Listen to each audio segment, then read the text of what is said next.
I want to read you a poem titled Lost Loved Ones, Now You Are Free. This poem is just in memory of all the ones that I have lost recently, long ago, over a course of a lifetime.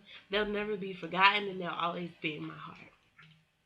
I've built a tiny garden in a sacred place in my heart, and now you'll live there forever, and never again will we depart. Your absence here on earth has taken a toll, but God promised you a life more priceless than Egyptian gold. I understand that you had to go, but if it was up to me, I would have said no. Now I am forced to live in a new way. I've been quietly suffering since the day God decided to take you away. I've learned to live with things left unsaid because they are said with every tear that I shed. Every day I miss and embrace the pain through memories that'll forever remain.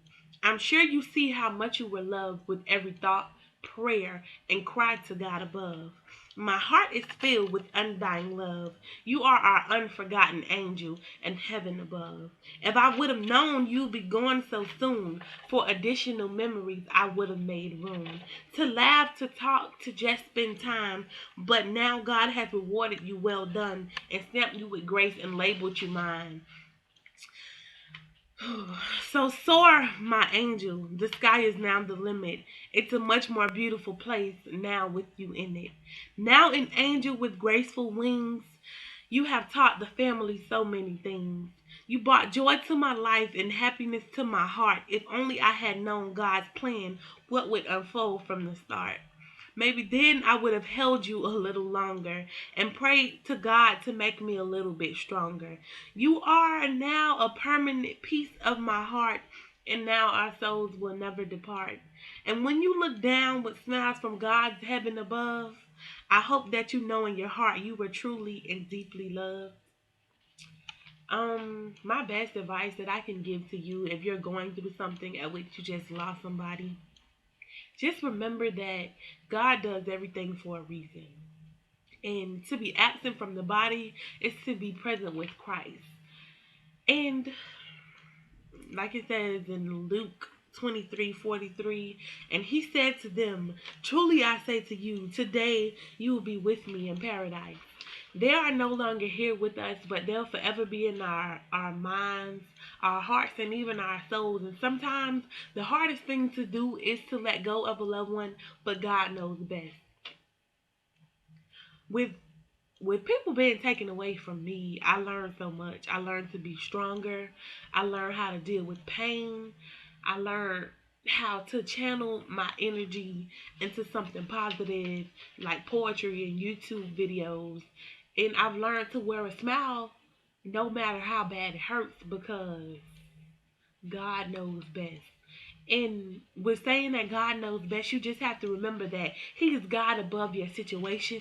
He's God above your circumstances. And He wrote the book of life. So He knows how it's going to happen, when it's going to happen, and who exactly it's going to happen to. And you also have to remember that we're living in our last days. So we just have to be at a point right now where we are willing to let our loved ones go.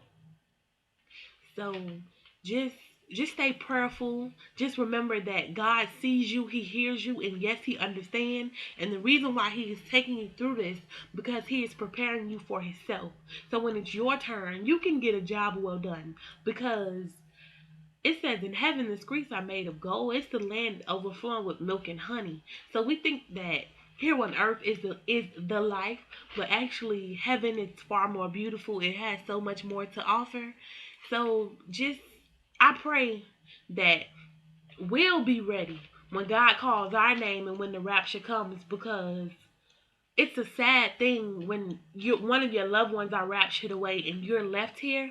But God said just because every day doesn't feel good doesn't mean you don't have purpose.